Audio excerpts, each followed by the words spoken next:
I just want to talk very fast here because I'm so paranoid that they're going to pull the plug on us here in the Rose Garden.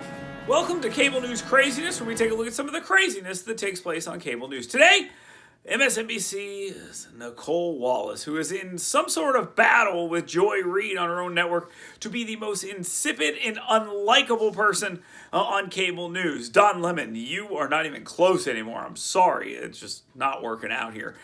She is on, or should I say she brings on, PBS's Yamich Alcindor to discuss whether the Europeans like us or not, as if we care.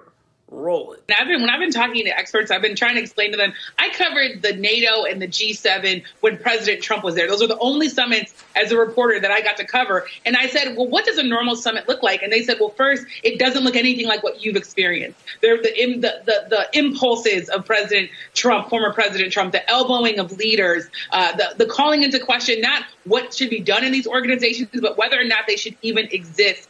But European leaders were frankly scared. A lot of them were traumatized. There are deep scars in these relationships. And that's why you see President Biden really leaning into what we're calling this Biden doctrine of saying, here's what America can do. Here are our ideals. Here's what we should be proud of. Here's historically where America has always been, because one of the things that Biden administration officials have been underscoring when I talk to them is when you look at American democracy, whether it's Republicans or Democrats, they still had this feeling of America being a leader and of America valuing our European allies.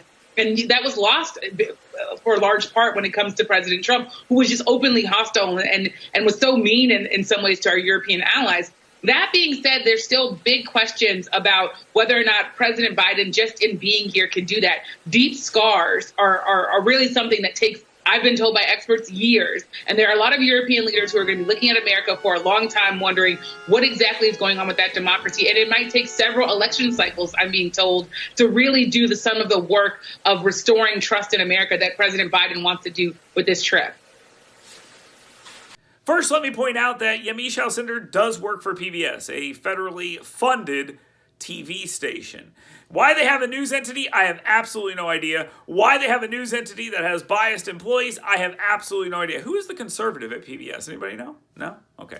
Well, she's on MSNBC giving her opinion, apparently, and then showing up at press conferences and asking questions as if she's a legit journalist. I don't understand it, and I don't think Yamich Alcindor does. Defund NPR.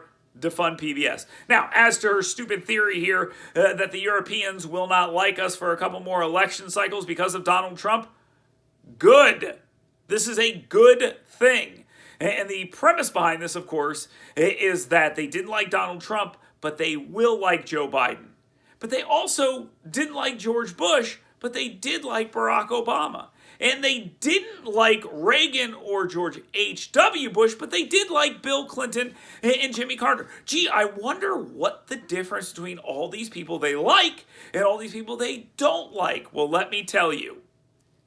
One group of them is strong and America first, and the other wants to be loved by the entire world, so they are basically projecting weakness everywhere. The Europeans do not want America to be the dominant superpower on the planet. So when we have American presidents that project that power, they don't like it. Yes, don't get me wrong. They want us to come in and defend them so they can spend their money on social programs and all these other things. That's another reason why they didn't like Donald Trump. Because Donald Trump was weakening NATO by saying that the NATO members should spend more on their military. He wasn't cutting American military spending. He was doing the exact opposite. He was asking other members of NATO to spend more money to make NATO stronger. We pretended that would weaken NATO, weaken our alliances, and make Russia stronger, and that makes absolutely no sense. Meanwhile, the Europeans, like the Germans, are making deals with the Russians. We're being nice to the Russians, nicer now than we were during the Trump administration, and all of a sudden, we're being told by these idiots on cable news that the Europeans aren't going to like us for a long time. Who the hell cares? And the answer is nobody that matters. How embarrassing for everyone sitting here on MSNBC. We'll bring you more cable news, craziness, so like, subscribe, follow, and we'll be back soon. Want fun, safe, intelligent fitness programming? Want to build muscular strength, cardiovascular endurance, drastically improved range of motion and mobility, and learn proper nutrition to fuel your life with energy and emotional health? Well, come find out why Iron Tribe Fitness is ranked one of the top 5 fitness programs in America. Come find out why personal training and intentionally working on your current movement patterns individually is not only important, it's just another core value that separates Iron Tribe Fitness from other fitness facilities. To learn how to get your 2-week free pass, go to irontribefitness.com.